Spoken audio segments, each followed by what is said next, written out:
Welcome to the 2016 version of the CTCPA Judges Online Seminar. My name is Pete Fraser. It's my privilege to be your host and clinician today. The purpose of the CTCPA in terms of putting on this seminar is to try and equate the rules and how the officials work and how they're making interpretations across Canada. And it's our task today to try and make that happen. The format is simple. I'll be presenting the challenges of the rule book in sequence of the rules. And while it's open to anybody, we do assume that you have a basic understanding of the sport of team penning and its essential rules.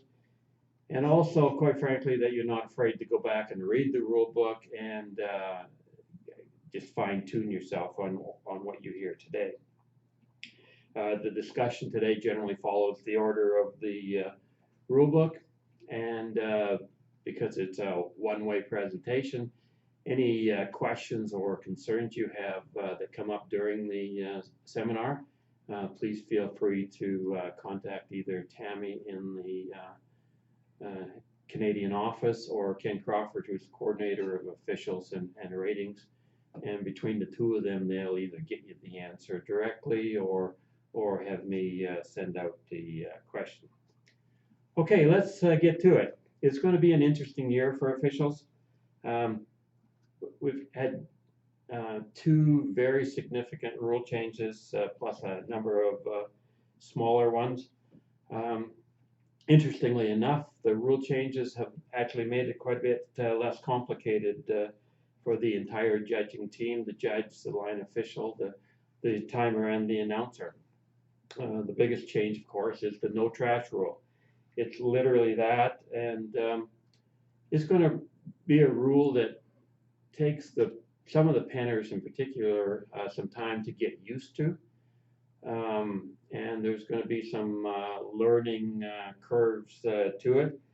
But in the end, I know it's going to have a very positive impact in terms of how the cattle are used and abused and how they last through the show and hopefully significantly reduce at least the opportunities for roughing in the various classes.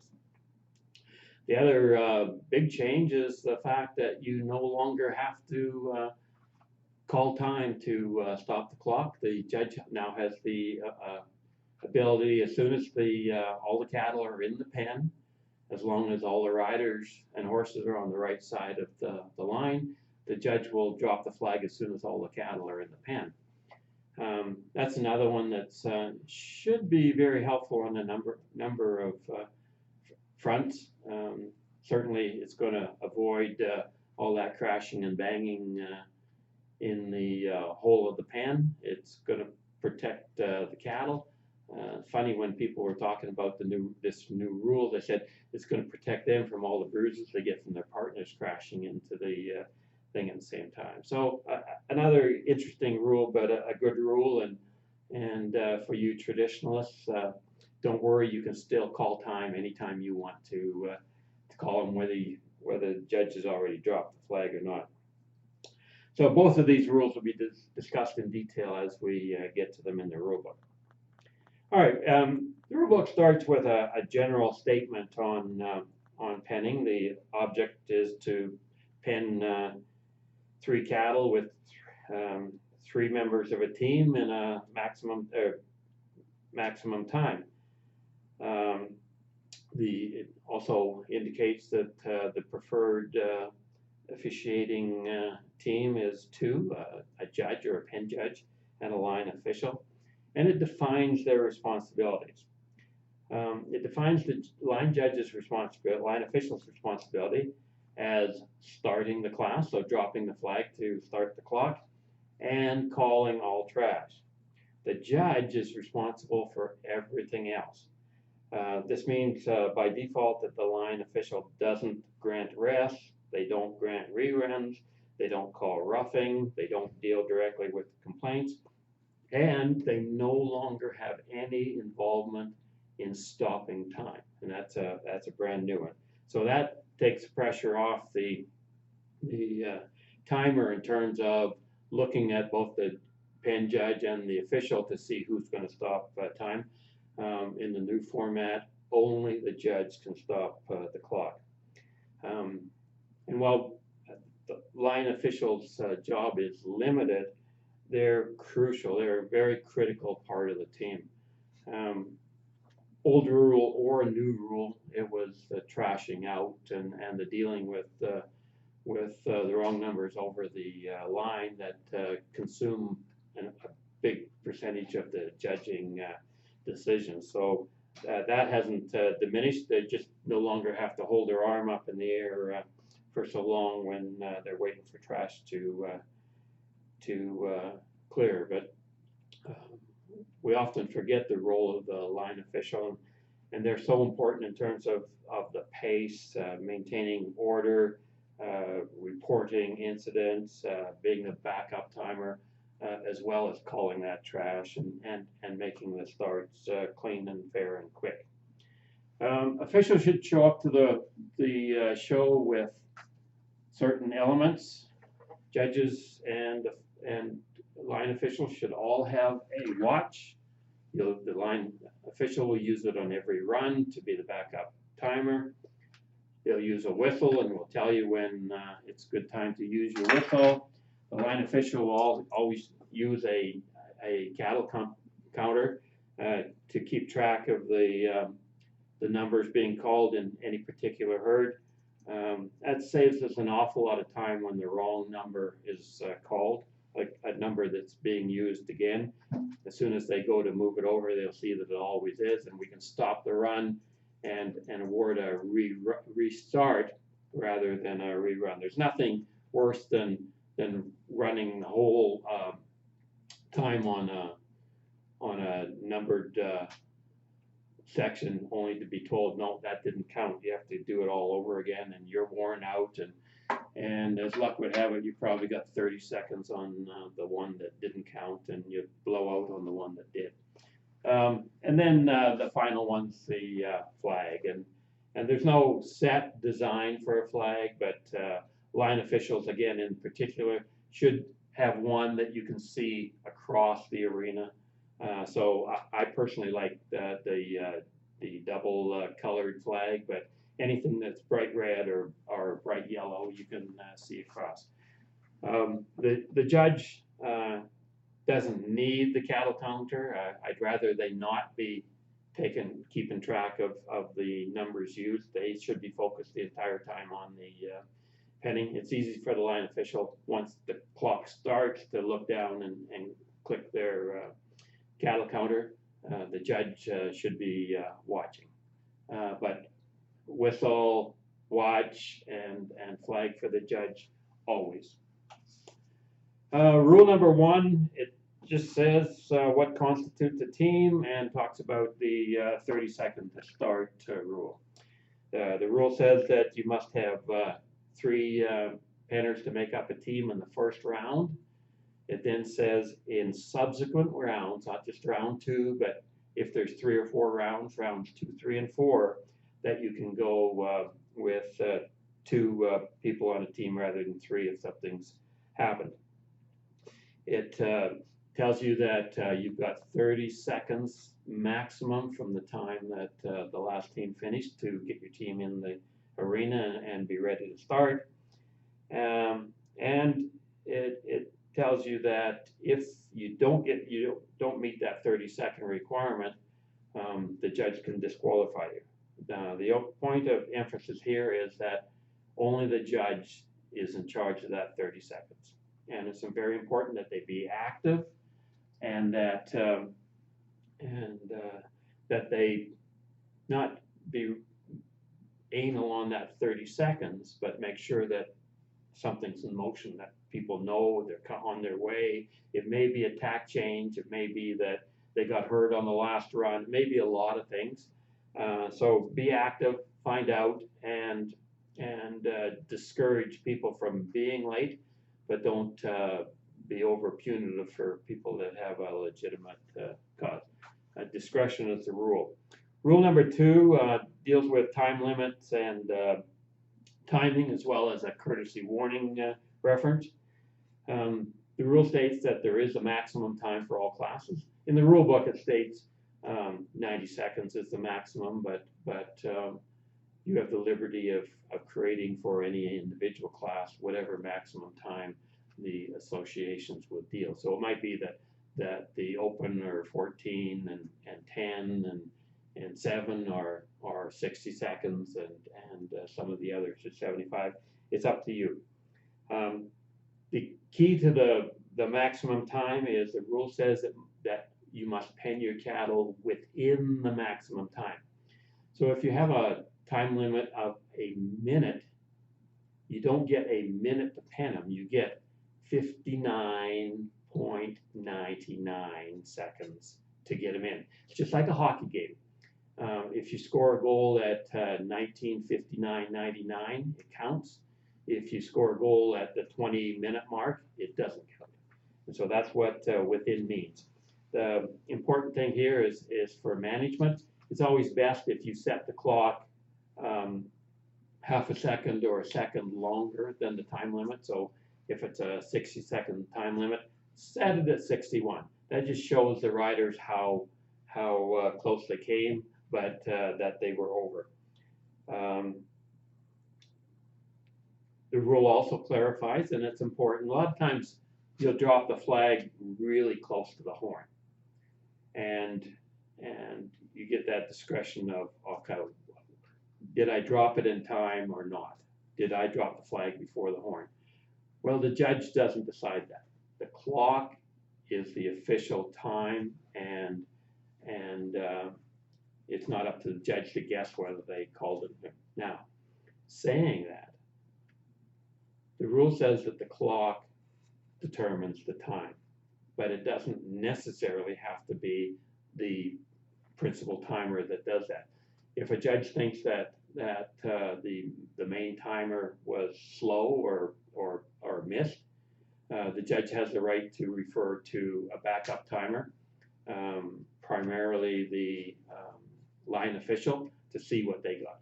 And if the judge feels that the flag dropped before the 60-second mark in the time limit, and they can get a confirmation from a watch, they can give that. But you must get confirmation from a watch for that to happen. Final part of this rule number 2 is a courtesy warning may be given. It's a 30-second warning. You must understand that it's only a courtesy, and if it isn't given it should be given every time, but if it isn't given every time, or if it's given late or anything, there's no protesting of that. It's a courtesy warning.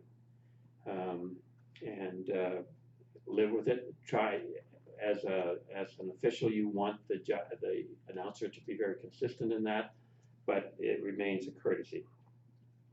Rule number 3 refers to the number of cattle in a herd and exception and what I call the oops rule. The rule actually reads that a herd consists of 30 head. That's the standard, but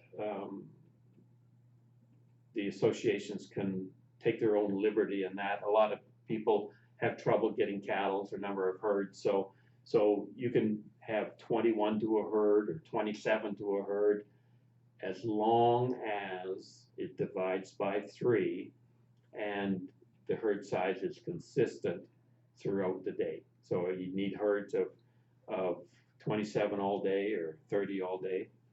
The exceptions to having, we'll call it 30, the required number in the arena at any one time. The exceptions are when there's an injured or escaped animal that happens during the set, and you can, in terms of an injured animal, you're supposed to take them out when you identify them. In terms of an animal that escapes over the fence, sometimes it takes an awful long time to get them back in. So you can run with those. You delete the number of the animal if they haven't been used.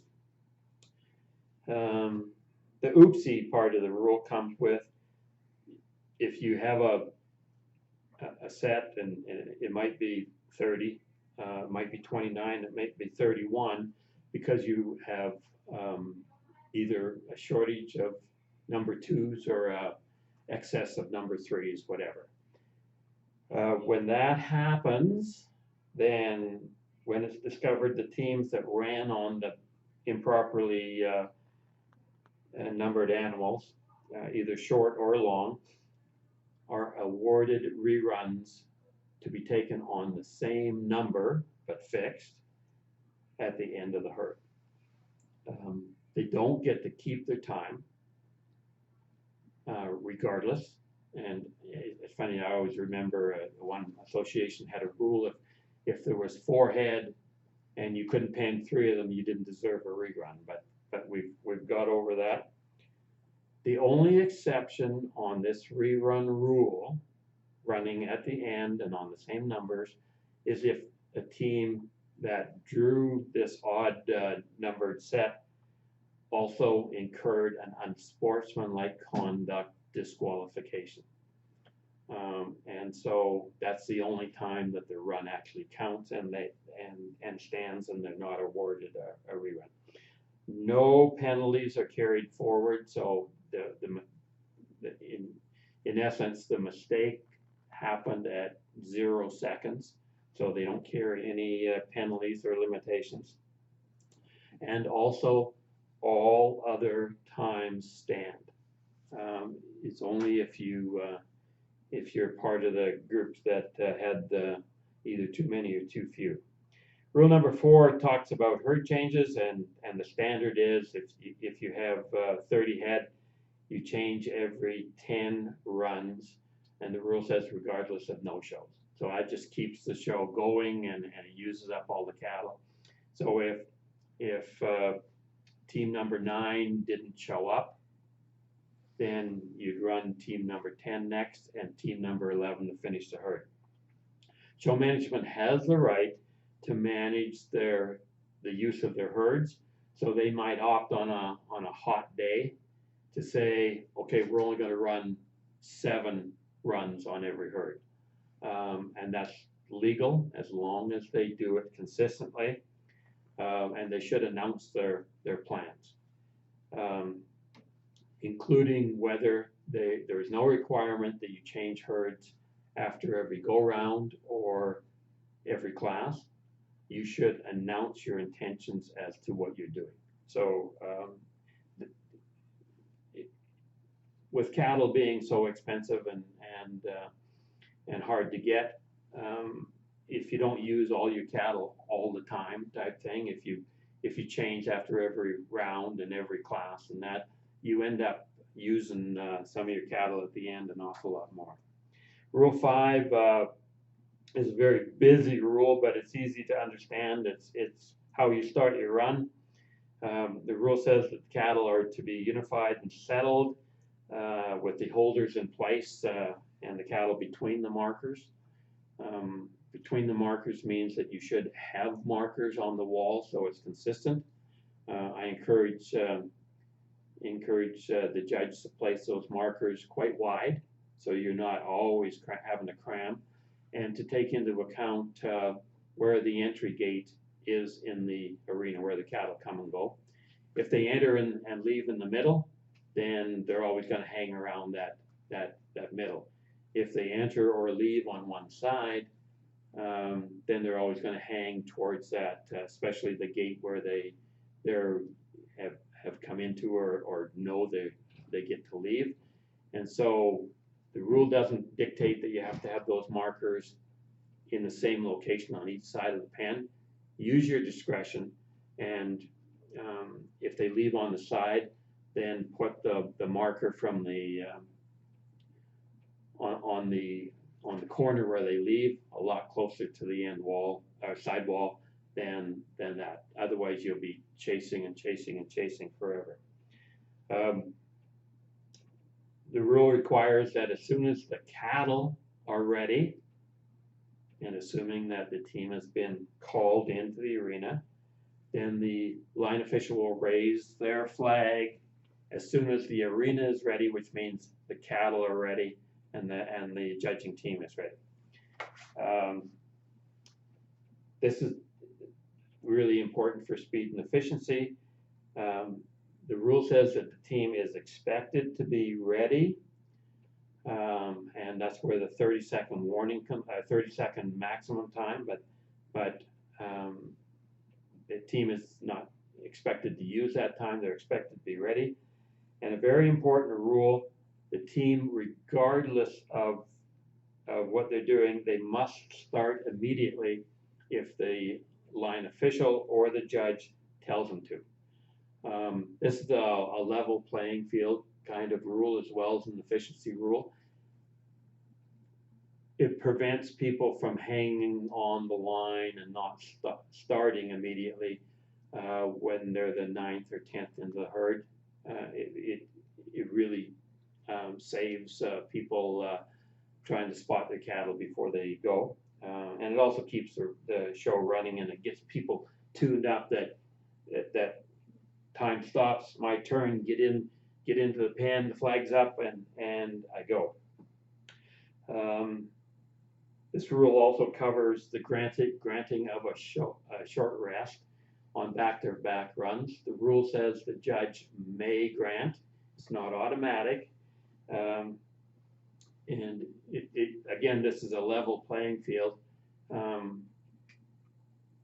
If it was the competitor's option, under the old rules for sure, if they were on the 9th or 10th run, they'd always need a rest because they'd always sit there and spot.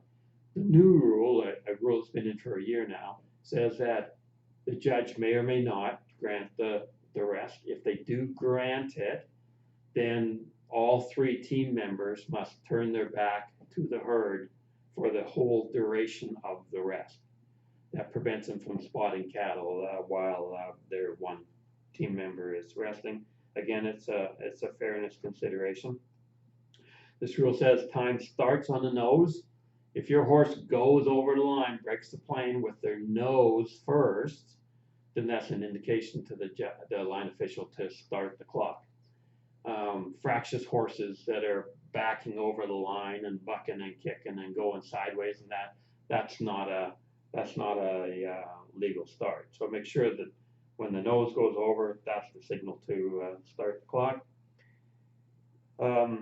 Again, we talked about it, 30-second maximum, judge's discretion. Judge should be very active in both encouraging the rider to get in the pen and actually finding out why they're missing. If there is a no-show or if they get disqualified for not having adequate team members in time, then you move up and you just take the next team in order. And the final one is the announcer must announce the number frequently. And we want to get into a habit. I know some announcers have done it for 100 years, and they all have their own styles. But it's a critical issue because people are getting to the line so fast now. And so we want all announcers to get into a sequence that is to the best advantage of the penners themselves. So the flag's up, the team starts, and the line official drops his flag. Immediately, we want the announcer to say the number, nothing else. So 4, cattle number 4. That means you can get the number out 3 times in the time it takes generally to get to the herd. If you start out as some announcers do, your cattle number is, you're already at the herd before you've heard your number once. So again, announcers, a sequence should be as pretty as you want to say it, but structured to say number, cattle number, and then you can say cattle number sponsored by or whatever you wish. But 4, cattle number 4, that'll stop us from having to grant rerides or restarts to teams that didn't have a fair chance to get their thing. So announcers, key thing. Rule 6 is the once committed rule, and this is a foundation rule. It means that once you start the clock, once you go across the line and the flag drops, you're responsible for whatever happens. So if you have a cow that jumps out of the arena, or you have a cow that you start to chase and it decides to fight you instead, or a cow just decides that they'll walk up to the pen, it's all yours and there is no reruns. And like I say, it's a foundation rule, and we'll cover this more when we get to Rule 10. Rule 7, the Sparky new rule. No trash. Very straightforward. Anytime a wrong numbered, an unassigned animal completely crosses the foul line, you are disqualified. Let's see if we can make this happen. We all have a line. It's not as big as this, but for teaching purposes, so the pen is coming towards you. So the pen is up here. This is the cattle end. Anytime an animal completely crosses the foul line, you are disqualified.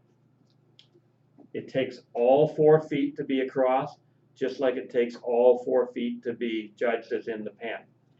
So let's get used to it. Coming like this and standing and irritating everybody forever is not a trash out. Standing sideways, crossing like this, and then putting their hind legs over, but never having 4 feet on the pen side of the line at any one time is not trashing out. All the benefit goes to the rider. The line official, not the judge, the line official must see all 4 feet across the line at a given time, and then you're trashed out. Again, I can't emphasize the importance of the line official in this. They make the call, not the judge. It's not a secret anymore that where the judge stands and where most of the people stand, you have a visual distortion. And I know as you're coming to the pen from the judge's perspective, cattle and horses always look a little bit closer than they really are. And I giggle from time to time at people that are in the area of the judge trying to say, oh, he's over and over and over, and here's the line official looking straight across the arena. In fact, a lot of times I encourage it to point your flag across so you see an absolute straight line, and you got nothing to do but look and watch to see whether that cow goes across the line or not. But you got all the grandstand judges, oh yeah, it had to be across the line, it had to be across the line. Well, the judges don't know, so I don't think the grandstand judges know either. Line officials, you don't have as much to do anymore, but let's create a style. We don't have to raise our flag anymore to indicate that you're dirty, because you're never dirty. You're trashed out immediately. So I encourage getting used to it, because it looks so good, and everybody says, oh no, he or she is looking right down straight across the arena at the line. So a bomb-proof thing. So show them, yeah, I'm looking straight across, I have my line, and I'm not going to call you trash until absolutely all 4 feet come on the pen side. It's a really good habit to get into, and it builds a lot of confidence with the penners.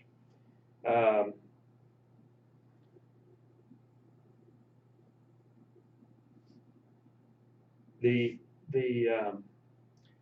other thing to remember is as we're learning the new reality of penning, people are going to be more and more sensitive for a while about the volunteers, and especially the aggressive animals that are coming towards the line. Just because an animal willingly comes up a lot towards the line doesn't make them unpennable or unsuitable for penning. It's penning, right? All the cattle aren't the same. You know, all the cattle you draw aren't fast runners. They don't always separate cleanly. They don't always jump out and say, "Hey, I'm number 3."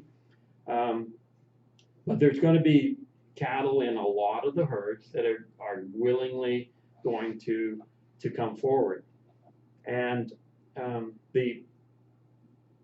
we're not going to take them out. We don't want to take those animals out unless they're unmanageably wild.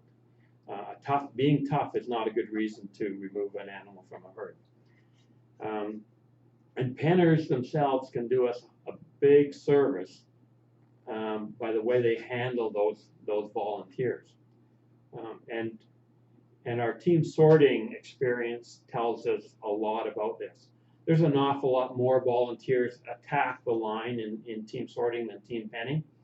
And over time, people have learned, if you sit there passively and just try to stop them, the cattle stay aggressive and they will keep attacking that line or that hole. If you are aggressive with them and not just try and stop them, but drive them back towards the herd end, they will quit volunteering and they'll be a lot easier to manage. And so 2 things. Riders should be encouraged to chase the cattle, not just stop them, but to chase those volunteers back. And 2, just because there's some aggressive animals that don't mind volunteering and go and see what's at the other end doesn't make them unsuitable for the herd. Rule 8 is how you stop the clock. This is another newbie, and the new rule reads that the judge will drop the flag and automatically stop the clock as soon as all 3 cattle are completely in the pen, all 4 legs of the 3 animals, and the team meets the standard of being on the correct side, being on the pen side of the line. So as soon as all 3 are in, if you got all 3 members, mounted or not mounted, on the pen side of the line, the judge will stop the time. You don't have to rush it. You don't have to raise your hand. Do nothing. Team members always have the option of manually calling time, and manually calling time refers to the old rule of riding up, nose in the pen, hand above the shoulder in the air, and the judge will stop time anytime you do that. That's important to remember because the judge is going to drop the flag whatever happens first, you raising your hand and calling time, or all three animals in the pen. That allows you to call time on less than 3 head. It also puts you in jeopardy of calling too quick and not getting credit for animals, and it also puts you in jeopardy of calling time and stopping the clock when all your team members are not on the correct side of the line. Some people are going to continue their style of going to the pen and calling time, and that's legal. And again, the judge drops the flag, whatever happens first, the hand in the air or all 3 in the thing. It's going to be interesting to see the teammates' reaction when you don't have to call time, but you get awarded only 2 head because you decided to call time anyway. That's going to be a fun event out in the barn. Remember, we still allow the horses to ride into the pen. We still allow the people to chase the cattle all the way to the pen. But this rule actually it lets you have 2 hands on your reins, which is helpful for a lot of things. And it doesn't create the confusion of who's going to call time. It should avoid you from getting called on two head when you hoped you were penning three. It should solve a lot of the bumping at the pen. And it's going to make people even more responsible in terms of if you cause the animal to jump and hit the back or side of the pen once they're in, it's going to be roughing, and it's going to be really easy to call. It'll also be easier to call in terms of not all the commotion. So if you're in there clipping cattle, trying to push them in, you're going to be subject to those calls. But it still requires for the judge to drop the flag automatically that all three horses and riders are on the proper side of the line. And it still gives the riders the opportunity to call on one head or two head if they're not going to get the three. If they call on one or two head, the rule says that it doesn't matter where that third cow is. It can be on either side of the line.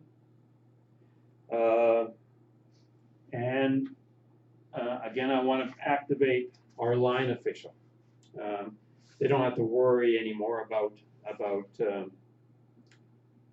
basically trash going back and forth and clearing on that. So I want them to be prepared though to activate their whistle and their flag, not concerning the cattle every time, but sometimes concerning the team. So if all three cattle are on the proper side of the pen, or it looks like the team is going to call on two head, but only two of the members are down there. If we have one team member that is on the herd side of the line still, and there's a potential of calling time, we want the line official to raise their flag to show that not the cow, but the horse and rider are on the wrong side of the line. As soon as that becomes legal, as soon as the rider crosses the line again, we don't snap our flag, because that'll get our timers to jump and call time. Line officials never are responsible for stopping the clock. So you show that they're dirty, or they're on the wrong side of the line, you take it away, not snap it, take it away when they're on the proper side of the line. That will give the judge the opportunity to say, okay, they're on the right side, I can automatically drop the flag to stop the time, or the team members can call for time on one or two head legally. Very important, and again, the timer is only watching the judge at the pen. The line official never stops the clock under the current rules.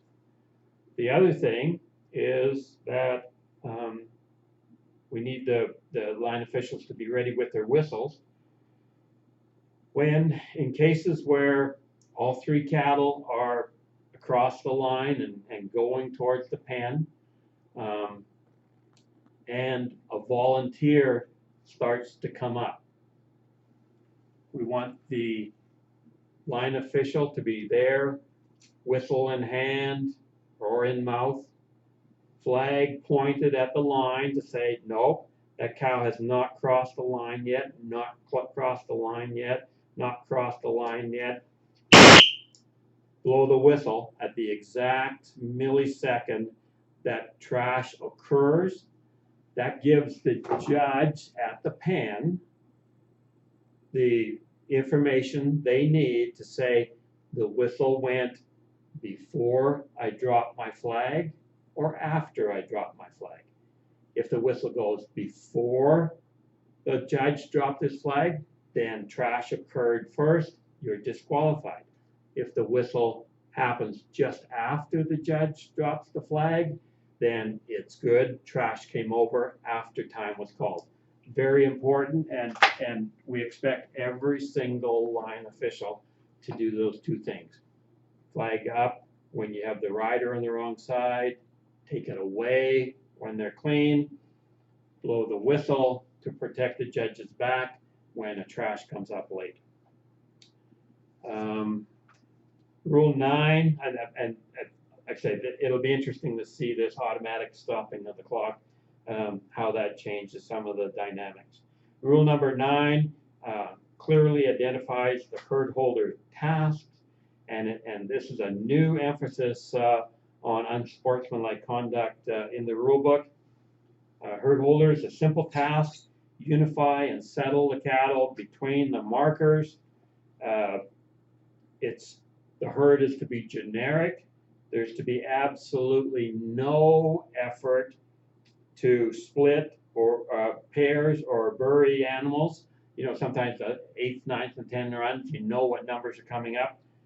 You have to be oblivious to the number on their back, put them between the markers, settle them, and be facing the herd and wait for the number to be called. Do not leave until the number's called. Once the number's called, run up the wall. Don't cross in front of the team, and get out of the pen.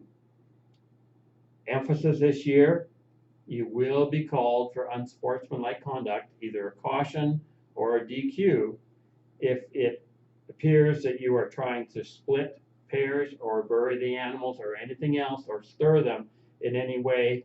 Your job is generic: put them together and wait for the flag to go up. Judges, if you do give an unsportsmanlike, either an unsportsmanlike caution or an unsportsmanlike disqualification, which means you're done for the whole show, announce it every single time and announce whether it's a caution or a disqualification.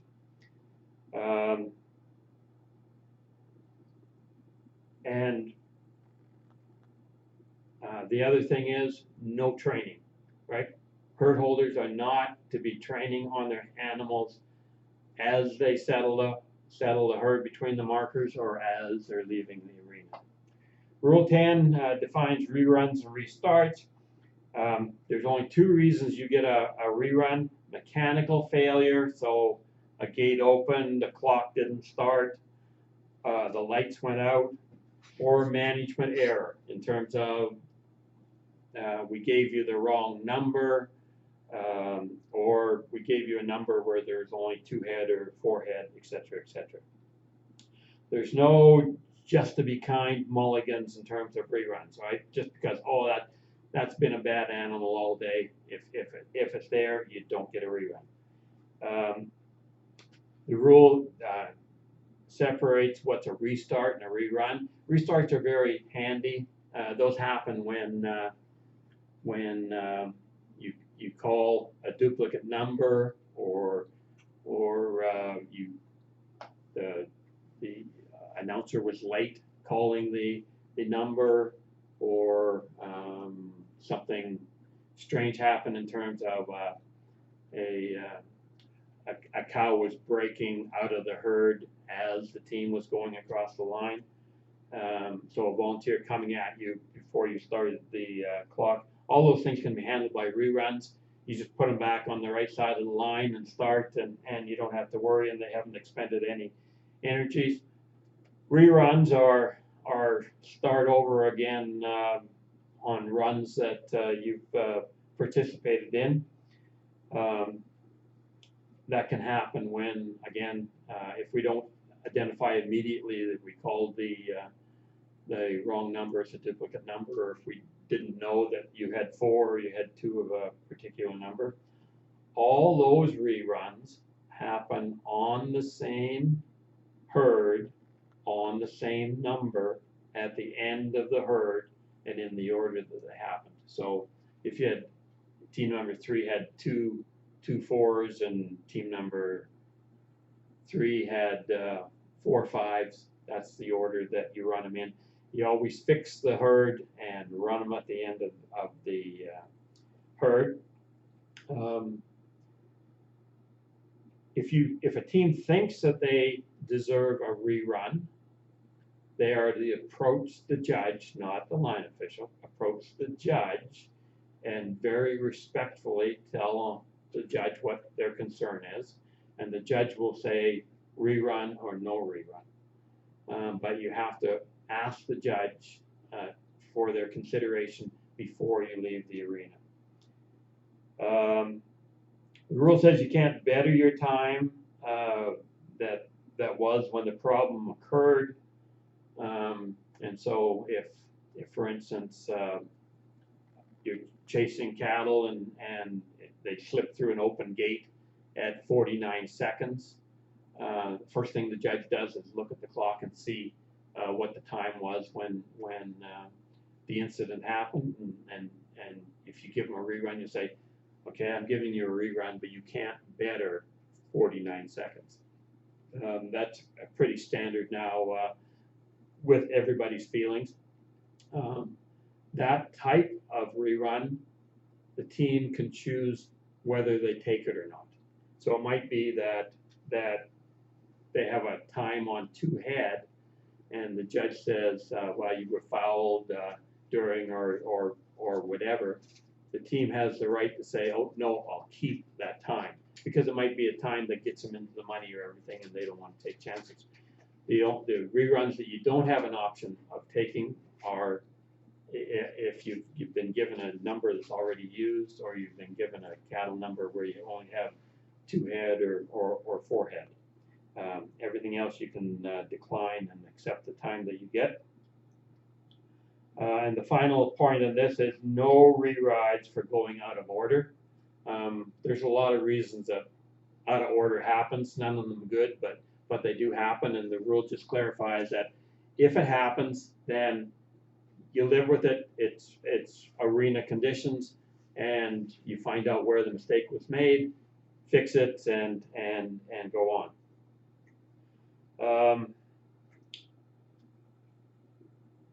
This rule continues with another part of the once committed rule. Clearly says if a team has any concern about an unfit, injured, or unreadable number, they must bring it to the judge's attention before they go across the line. They can't participate in a run and then have a complaint about an unfit, injured, or an unidentifiable number. They must bring it. That's your commitment. And there's no such thing as unpennable animal. Unfit, you can deal with it. Unfit meaning just out of air or laying down or whatever, or an animal that's injured, easy to define, or a number that you can't read, then the judge can always check and see if it's readable or not. But there's long ago eliminated the unpennable animal. If it's wild and takes you on, then we'll remove it from the next one. But it's yours for that run. There's a big difference between tough and dangerous animals. The rule also says that the judge can stop the run at any time in the name of saving a cow. So if a cow is obviously injured and goes down in that, they can try and help you by saying, leave that one alone. You can take two if you want, or if you persist on chasing an animal that's just done, judge just blows the whistle, says thank you, no opportunity for a rerun, you just get a 0 score. The rule says that management should pre-screen, but things are going to happen. Sometimes you'll get a blind cow or an animal that goes wild when it is. You take care of that once it's identified, so you don't let it come in again. But the once committed rule says you're stuck with it the first time. Very important that the rule says here again, remove injured animals immediately. So use your discretion, but if the animal's in any real distress, and particularly if it hasn't been chased or if it's going to be in a position of vulnerability, stop, take it out, and when you're taking it out, avoid those really sorry looking scenes of trying to manage an animal that's hurt. If it's hurt, a lot of times it's really mad in that. So get your people that are used to handling animals and let them do the removal. If necessary, send out 2 or 3 or 4 animals or more with it to get it out. You don't want that sorry scene where you try to isolate a insane or very injured animal, and it's there for the public, and bad things happen. So give it a buddy, and life will be a lot easier. Rule 11 is hazing, contact with or directing at a cow. Your hats, ropes, reins, bats, ramels, or any other equipment gets you disqualified. You can hold your reins out here or your ramel. You can't go like this. That's directing. So holding is one thing. You can beat them on your legs, on your shafts, anywhere else. But if you twirl your ramel, your reins at the cattle, that is part of hazing, and you will be disqualified. So officials trying to get used to people's styles, and a lot of people hold them out. That's okay. That's not directing at. This is, and including hats that you take off and celebrate as you're going to the pen. If you do, just be careful that it's not directed at. The other thing is that deliberately striking an animal in anger, it just wouldn't chase for you, and at the end of the class you just whap it with your ramel. That's not hazing. That's disqualification for abuse of animal. Right? Take it. Unsportsmanlike contact, and that, and stop all that. Rule 12 is follow horse or rider. It does not disqualify you when you're separated from your horse. You will be disqualified if there's any attempt to work the cattle while you're on foot. So don't go in the hole and wave your arms. Don't chase the cattle away from your hat. Don't use your horse to aggressively block the hole or block the wing or anything when you're not on it. But as long as you're not trying to influence the direction or happenings of the cattle, you are okay. Time can be called automatically or manually, as long as all horses and riders are on the proper side of the line. And again, it's important that the line official show the judge that, hey, I've got some horse or some rider on the wrong side of the line. The rule says very clearly, no outside help. That means no touching of the rider of the horse for anybody but the team members. So the team members can catch your horse, they can pick you up, they can do anything they want, but nobody else can. And this is a rule that safety trumps everything. If you think that the rider is hurt or in jeopardy, or that the horse is hurt or in jeopardy, you're not going to lose an eye when you stop the clock and get a no time. So safety trumps everything, but the judge in particular has to be in charge. A lot of times, Good Samaritans start jumping over the fence before they know that somebody's hurt, and the last thing that people fall off want is somebody picking them up. They want to get back in the action. So sometimes an official has to say, stop, leave them alone, if you're confident that they're okay and want to continue. But like I say, safety trumps everything. Rule 13 is roughing. This rule hasn't changed. It's been the same forever. It's all about contact. This is the rule that you always hear, that two things: either I didn't mean to, or the cow hit me. Neither one happens. Neither one matters. I didn't mean to happens all the time. The cow hit me is very hard to happen. So I always remind my team that this wooden cow has all the prime cuts on it, and every time you think of it, remember that you're chasing a $2,000 animal, every time you put a bruise on it, you're discouraging the price and discouraging the owner from providing it the next time. So roughing is generally about position. It has no real standing most of the time in terms of intention. Most roughings have nothing to do with intention. They have to do with contact. So hopefully this comes clear. Contact is allowed if you're going in the same direction and contact is at the shoulder or in front of the shoulder. That is your turning position, and we're always going to let horses, riders going in the same direction of the cow from leaning in shoulder and forward to turn. We're not going to allow, because this is a turning position, shoulder ahead, we're not going to allow contact behind the shoulder that moves the cow sideways, either the front feet or the hind feet. So anything behind that shoulder, what we call T-boning, and sometimes it's at a less than a straight on contact. Sometimes it's contracted, but anytime you move the cow sideways, when you contact them behind that shoulder, it's subject to the roughing call. A lot of times it'll happen that cows are trying to get, I guess I don't know if I can do this. This is the pen, this is the hole, and the cow is trying to escape down the hole.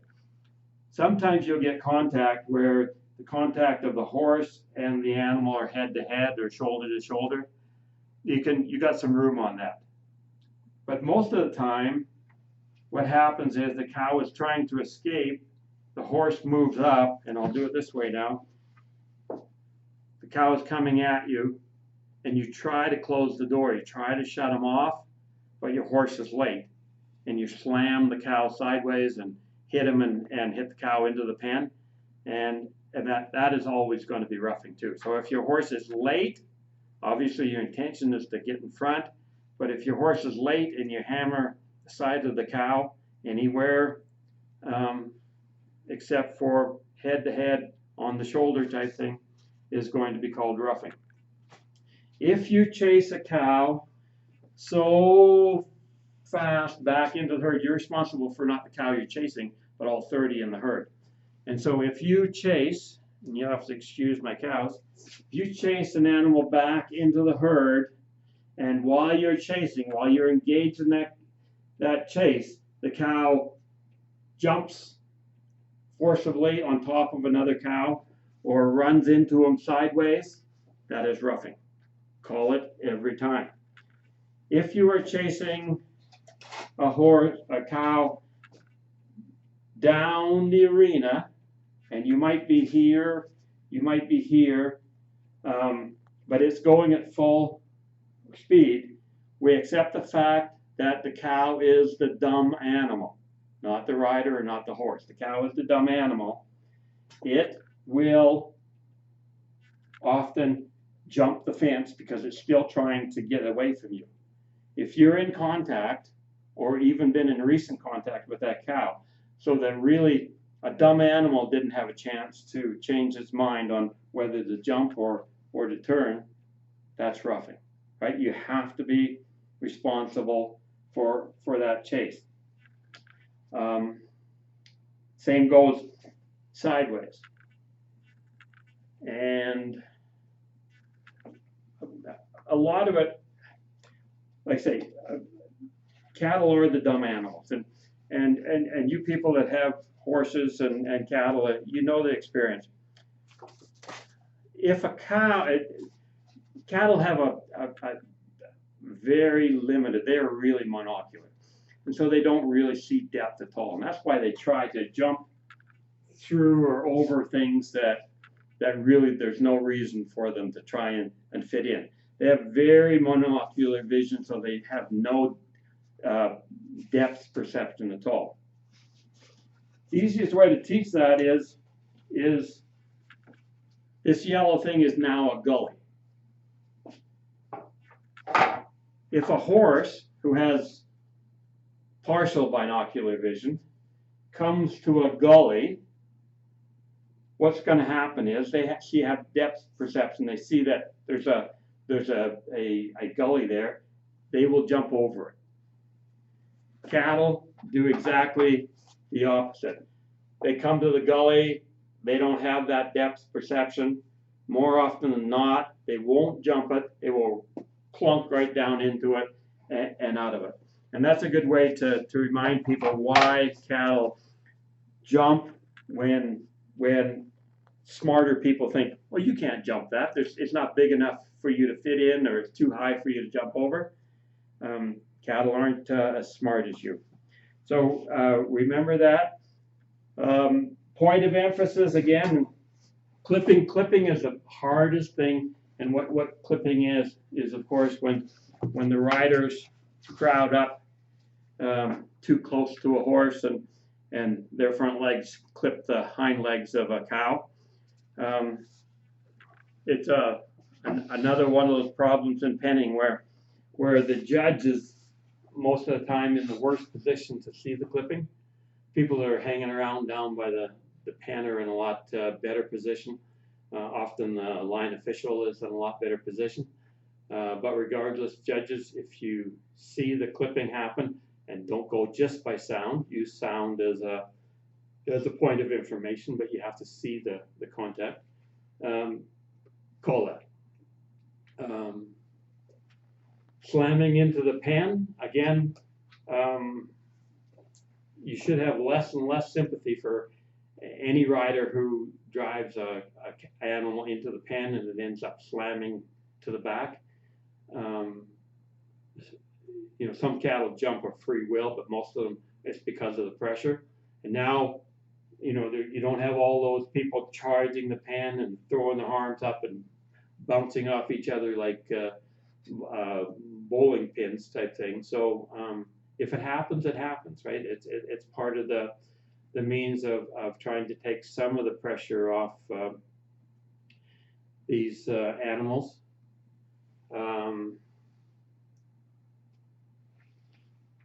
And of course, with all this running back and forth, the new rule for trash, we're going to eliminate so many of the opportunities that were there before to have trash or to have roughing happen, just because we're not in such a hurry to clear that trash. The other thing that sometimes, and it's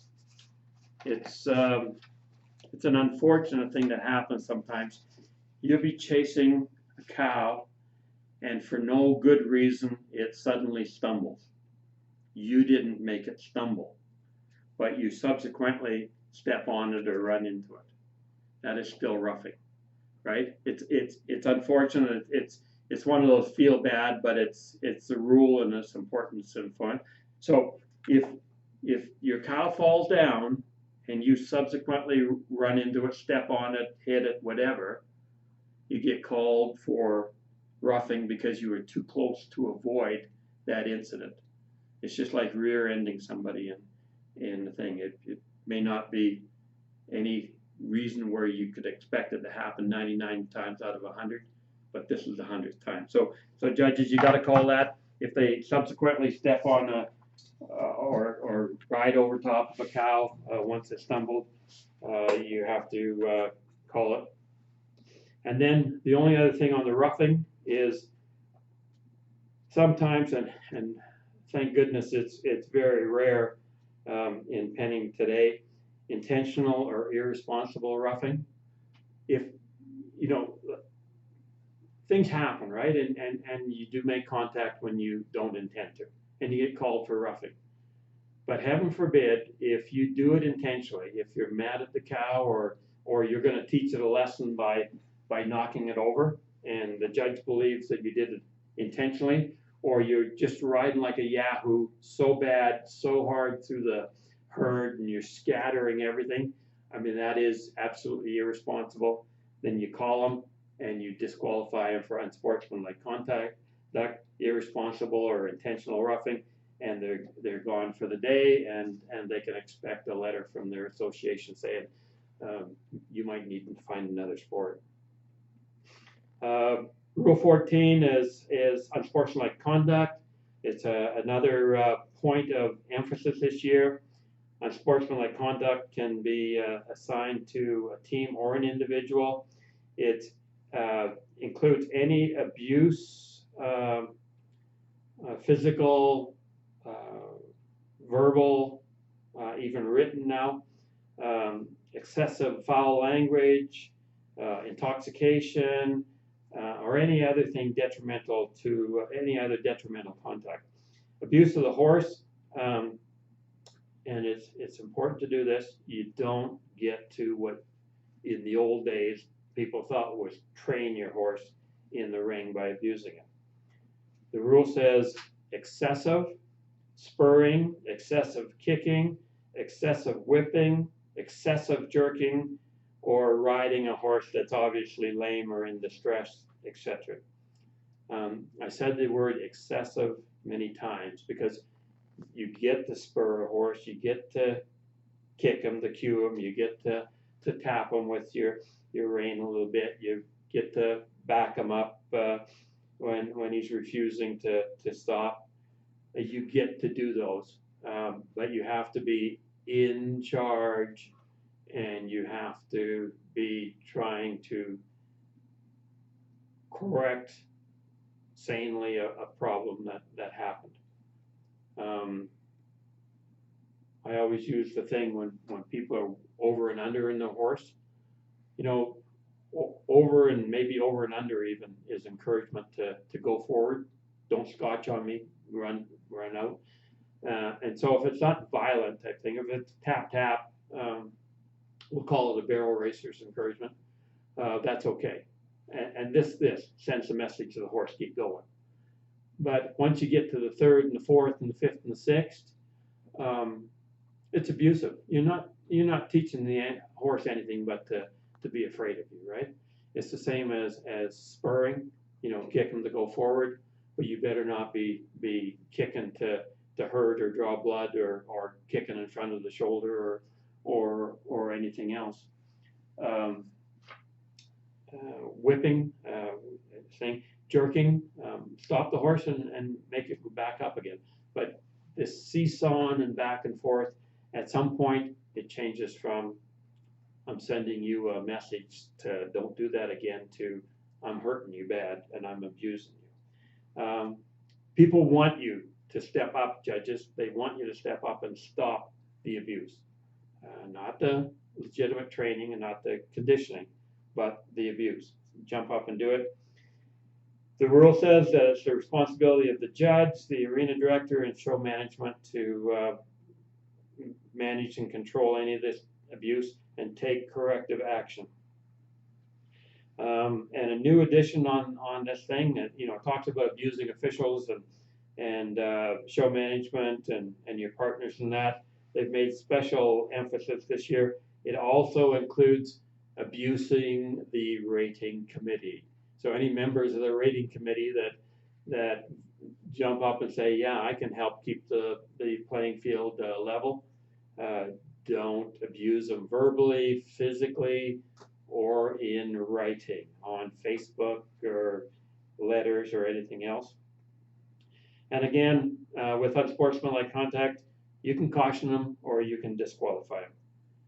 And you can do it for things that happen in the pen, in the building, or outside if it's significant. Rule 15 is spotting. It's just not allowed. The rule says if it's blatant or intentional, you will be DQ'd. And a new addition to the rule, any assistance that helps find your cattle at the herd end. So while you're in the herd end, any assistance that helps you find and identify the cattle, whether you say it by color or location or anything else, you're subject to being disqualified. And again, they tightened this up last year. They really mean it. If you want to be cute and develop systems and codes for telling your friends, you know, look for left and right for ride and all these things. If you want to be cute and cheat, it's going to get ugly, and you'll be told to find another sport. So play fair, right? With crowds and even riders are sometimes going to get excited and blurt out something that they shouldn't in terms that sounds like spotting. Um, Keep a level head on that one. Maybe caution them. But anybody that is intending to cheat, make them pay the price. Rule 16, we're going to go quick now. Rule 16 is continuing to work rule.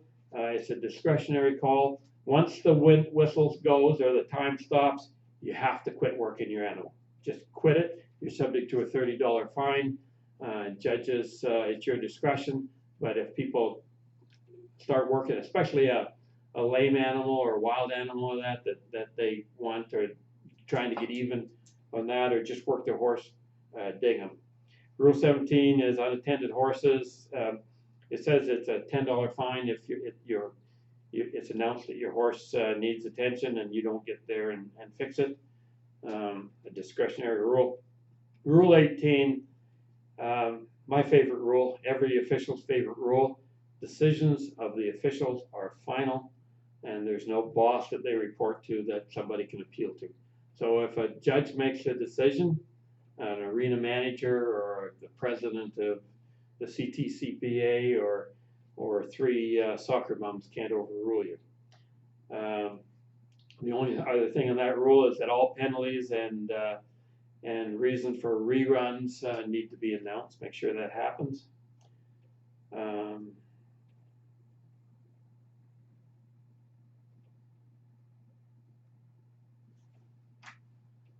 I don't know what Rule 19 is. Rule 20 is no coaching by officials. This is a new rule, and it's to maintain transparency and professionalism. The rule simply says that judges and line officials, while they're working, can't provide any coaching to any riders during the runs. Nor can they tell anybody the numbers that are left or used. The latter, you just drive people crazy. You make people responsibility for taking care of their own numbers, and so just don't. And coaching from the judge's stand is a no-no. So that's what you do. And I'm looking at Ken. What's Rule 19? Should there be a discrepancy between a printed rule? Good. That's all I need to know. Rule 19. Rule 19. I couldn't read my writing. Rule 19 says, and again, judges, you need to know that. From time to time, there's a correction made after the rule book is printed. And if a correction is deemed as to have to make the correction, then the rule as it's written online takes precedence over the rule that's written in the original rule book. And so you're bound by making the decisions. Okay, that's basically the rules. There's a few other nitty-gritty things that aren't really part of the general rules, but are listed in other sections of the rule book that you have to take care of. It's hard to find, but if the management needs help, total number of cattle penned counts, and the highest number counts. It doesn't matter how you get them, whether you get them as in 2 rounds as 2 twos or a 3 and a 1. They all count the same. In youth classes, if time is to be called, and remember that now a judge can automatically drop the clock if all 3 are in the pen. If the youth team wants to call time on less than 3 head, the youth has to still call the time. And just a caution, make sure that in junior youth classes that the junior youth does the majority of the work in identifying and trying to separate the cattle from from the herd originally. The adult rider can help bring them out if they've already been out once. Junior youth must wear a helmet, and there's no variation of the word must. You can't make an exception. It's a legal nightmare type thing when you say must. So if you're having a junior youth class and they don't have one, they can borrow one or they can't compete. Dress code, just be familiar with it. Western hat or helmet, riding boots, long sleeve shirt with a collar or a long sleeve jacket down to the wrist. Even if you can't have your shirts rolled up either. Just because you have a long sleeve shirt, you can't roll it up and count it. And Western pants, generally Western pants are blue jeans, but a great rule for the modern era, no rips in them. So you can't be fashionably poor when you're dressing for penny. It can result in a $10 fine, and it's discretion of the judges. Other things, be comfortable with the dimensions, particularly with the trash rule this year. The foul line, the rule says that it shall be between 40 and 50% if the arena is 200 feet or less. The rule book doesn't give you the option. It says shall be between 40 and 50%. The actual setting of whether it be 40 or 50 is a management decision, not the judge's decision, but it is the judge's responsibility to make sure that it meets the minimum standard. If it's over 200 feet long, the arena, then you can go back to the 30%. The hole is always 16 feet across. The opening to the pen can be anywhere from 8 to 12. The pen can be 16 to 24 feet deep.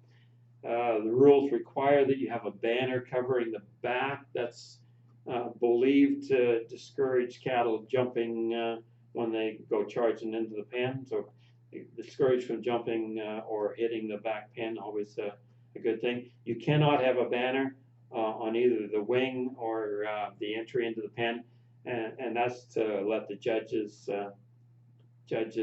see what's happening, so they can see roughing, they can see when the cattle are completely in the pen.